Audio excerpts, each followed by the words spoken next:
Welcome, ladies and gentlemen, to this next review today dealing with Impact Wrestling. This took place on Twitch in San Antonio, Texas, under Booker T's promotion. It's a local promotion called Reality of Wrestling. They titled this event Deep Impact on Twitch. Now, this show had better production quality and so forth, but it really was kind of a waste of your time if you sat through the whole almost 3 hours. It was about 2 hours and 30 minutes, 2 hours and 40 minutes almost. And they don't really give you a very good ending to the show. I mean, they have you sitting through this entire show for practically nothing. This event really meant nothing to anybody. It didn't really build anything towards their pay-per-view event for tomorrow. The wrestling was okay at best, and honestly, I don't have anything really positive to say about it outside of a few matches, and other than that, the rest of the card pretty much was dull and boring. There was nothing exciting about this event at all. We start the night off with Jordan Grace facing Alex Garcia, and this match was actually a great opener. These two women put on a hell of a fucking matchup. This match went back and forth, and finally Jordan Grace picks up her victory by hitting the Grace driver for the win on Alex Gracia. This matchup, I give it a 3.5 out of 5 stars. A lot better matchup than what Jordan Grace had the night before. So kudos to her on this matchup, most importantly. I think that really made up for last night's matchup. Last night's matchup was fucking bore fest, if you ask me. La Familia versus the Rascals. I almost said the Radicals. I don't know why. Whatever. Wentz and Dez were the two guys actually wrestling in this tag team match fiasco, and La Familia actually hit the win for the victory on Dez. And this matchup was another really decent, good tag team matchup overall. I give this match a 3 out of 5 stars. Definitely a lot of fun to watch. Something that you can go back and watch over again if you feel like doing that. If you have the Impact Plus app and you have a subscription to it, it's definitely well worth it to watch these first two matches. But the whole thing is based on reality of wrestling and Impact Wrestling on whoever gets the most amount of wins. And it really turns out to be a load of garbage at the end, which I'll get into as I get closer and closer to this. We had Moose versus Mysterious Q. This matchup was okay. I mean, it wasn't getting my attention so much, but Mysterious Q, out of some of the things I saw during the match, a lot of the times I had my head in my phone, and I wasn't really paying attention to this matchup. Again, like I've said in the past, I don't think much of Moose. I think Moose is actually a really horrible performer. He's not entertaining. He's very boring and dull. There's nothing about him that screams my attention to want to pay attention what he does in the ring. What he does in the ring is just makes Bobby Lashley look good without any charisma or any kind of ability to grab the attention of the audience. And I quite frankly don't care for Moose whatsoever. Do I think he's a bad wrestler? No, I don't think that. But I definitely don't see him having any kind of unique style to him that would get me interested in wanting to watch his matches. So, I mean, I really don't care. He's just a generic, everyday wrestler that's big and a former football player and so forth. I mean, his finishing maneuver is a fucking spear that looks like absolute shit. Let me go to the next match here. That match was actually a 2.5 out of 5 stars, I'd have to say, on that one.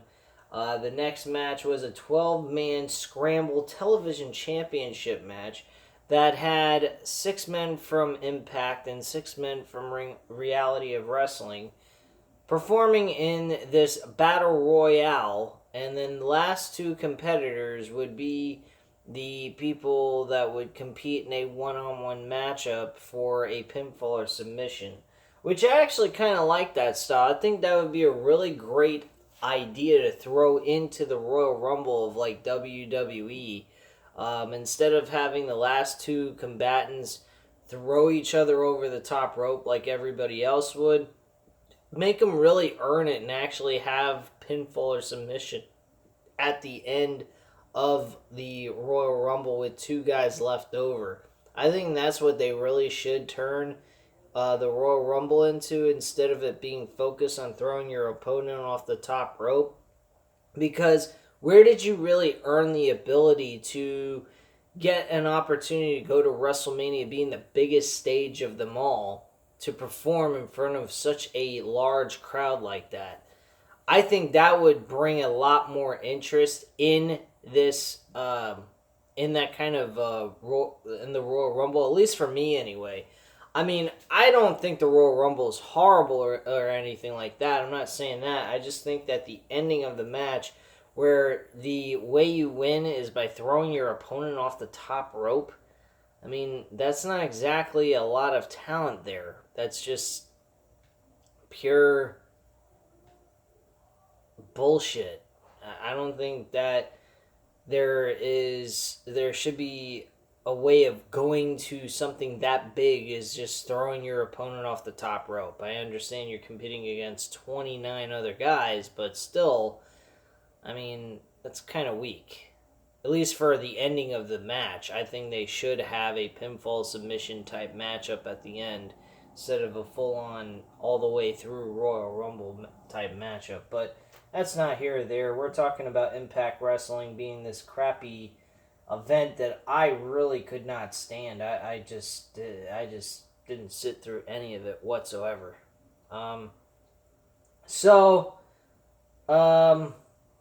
Let's get into this matchup. At the end of the whole thing, we just basically see this guy Braden Steen, who's from Reality of Wrestling, win the matchup by beating Josh Alexander from the North, who are now the current Impact Wrestling Tag Team Champions. And this ties the series 2-2. They had actually 10 matches going into this show, which they busted through this shit so fucking quick, it was ridiculous. I think they should have just passed on the whole thing of doing this idea. I think it was terrible. And we had Sami Callihan, Tyrell Tempo.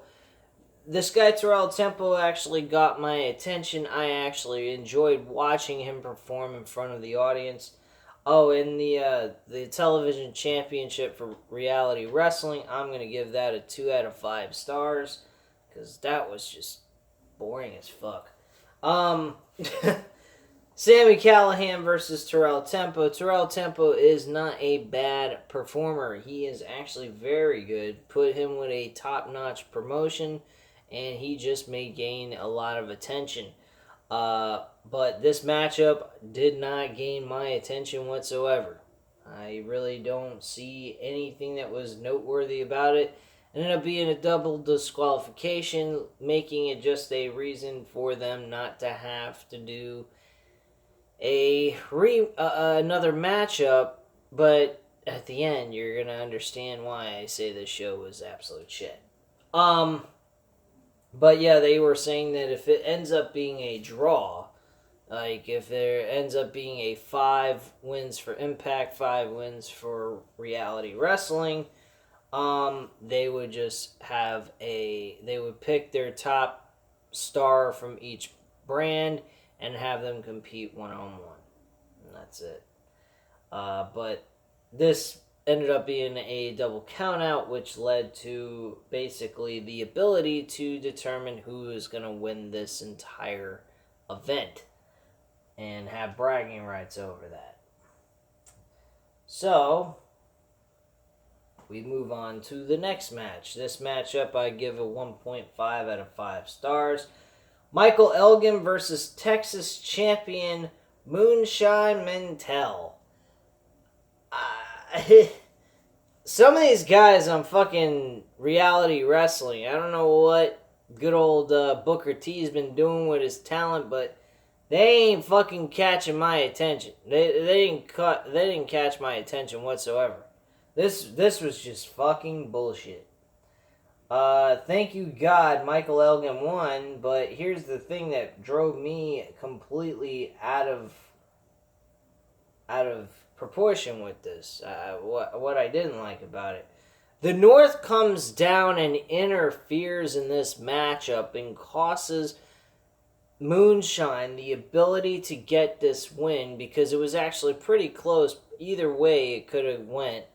And they helped Michael Elgin win this matchup to get Impact a 3-2 lead after only having 6 matches.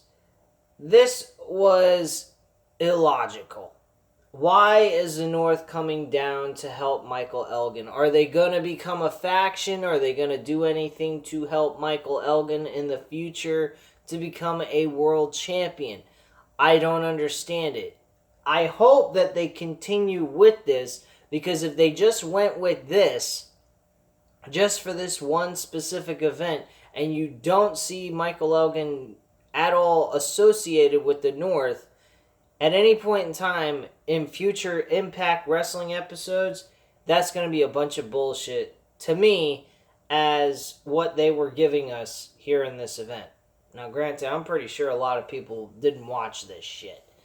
I'm just trying to get myself, reviewing on all different aspects of wrestling, since my channel is called World of Wrestling. It's a very difficult thing to do with such limited time, and on top of it working 8+ hours a day and doing like 40+ hours a week.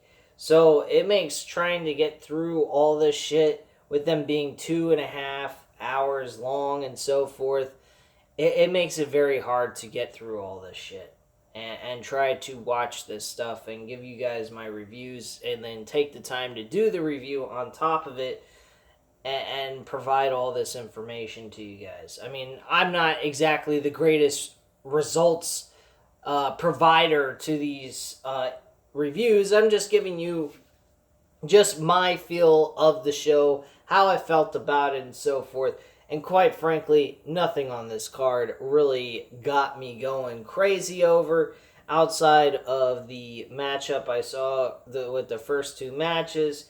I did like, they did have a matchup with fucking,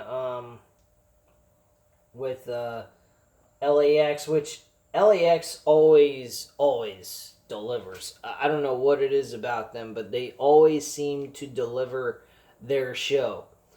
And so that matchup between Michael Elgin and Moonshine, I'm going to give that match like a 2.5 out of 5 stars. It was a pretty good juggernaut, big man type of matchup and so forth. But I just didn't think that this was, noteworthy. Alright, so let's get into Gino versus Eddie Edwards. Now, this guy, Gino, is a very interesting character that Booker T has built up. He is actually a very young guy. He's 19 years old, just starting out. He became one of the youngest reality wrestlers in the company to win that world title, from what they said in the lead up to this matchup as they were doing their entrances. And pretty much this matchup was, the typical Eddie Edwards and this guy Gino reminded me of some shades of Eddie Guerrero. Gino was actually doing a lot of Eddie Guerrero moves, and Gino actually did pick up a victory by poking Edwards in the eye and then hits another scarlet letter for the win. That's basically what happened here. So he hit him with his finisher twice in this matchup and then picked up the victory for the 1-2-3. And that's basically it there. This match, I give it 3 out of 5 stars. It was a pretty solid matchup. I did watch some of it without putting my face in the phone. But throughout this entire show, I really had my face in my phone a little too much. And I don't know if that's good or bad. I think that's probably really bad.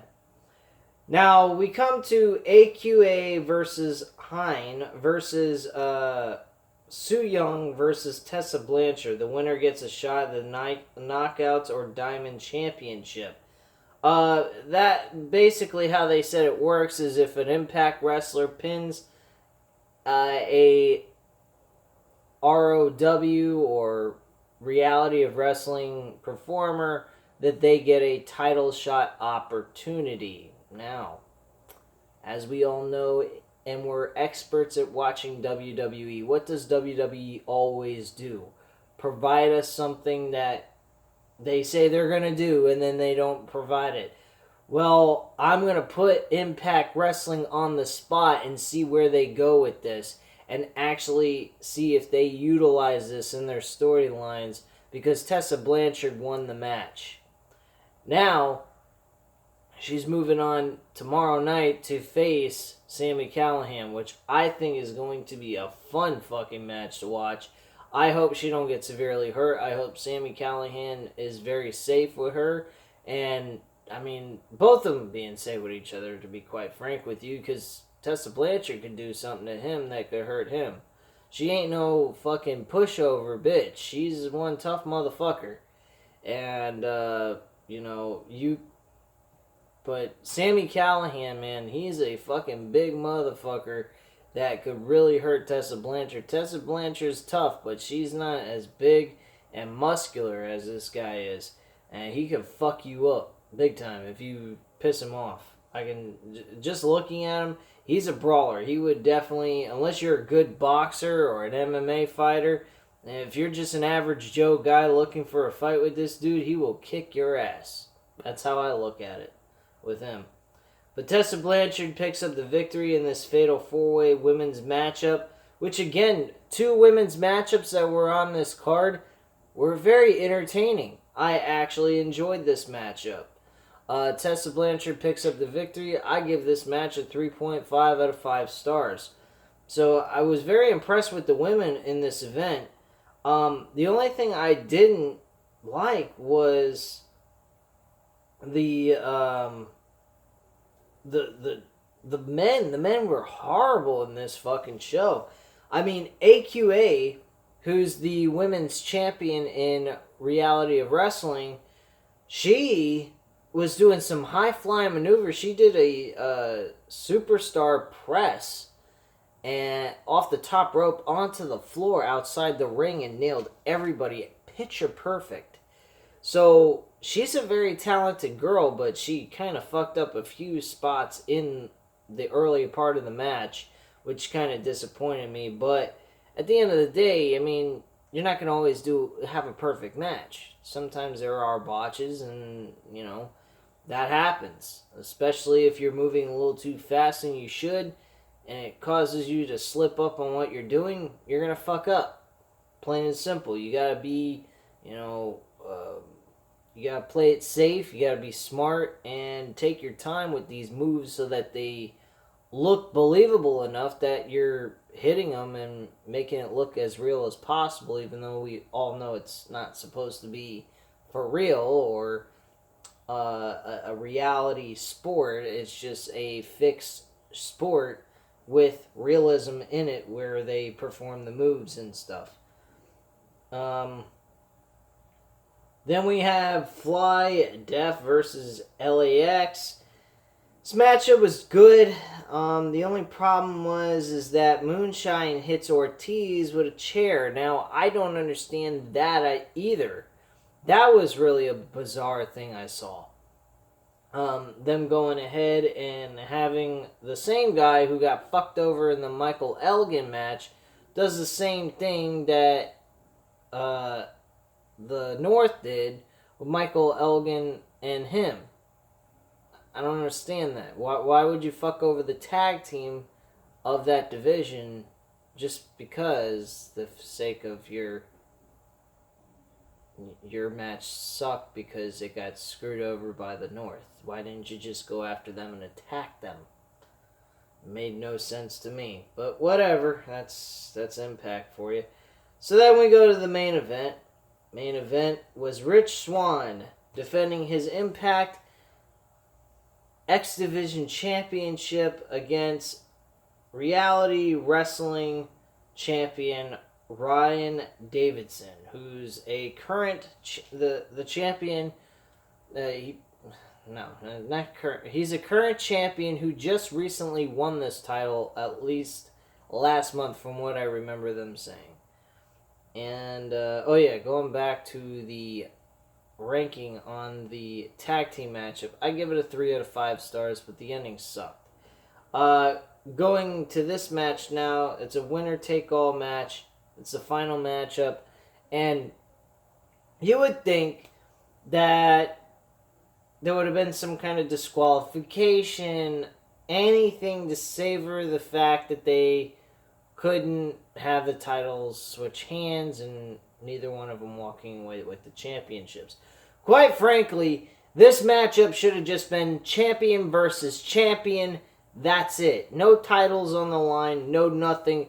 That way we could have had a winner and the team being 5-4, whoever that may have been or what they chose on that situation.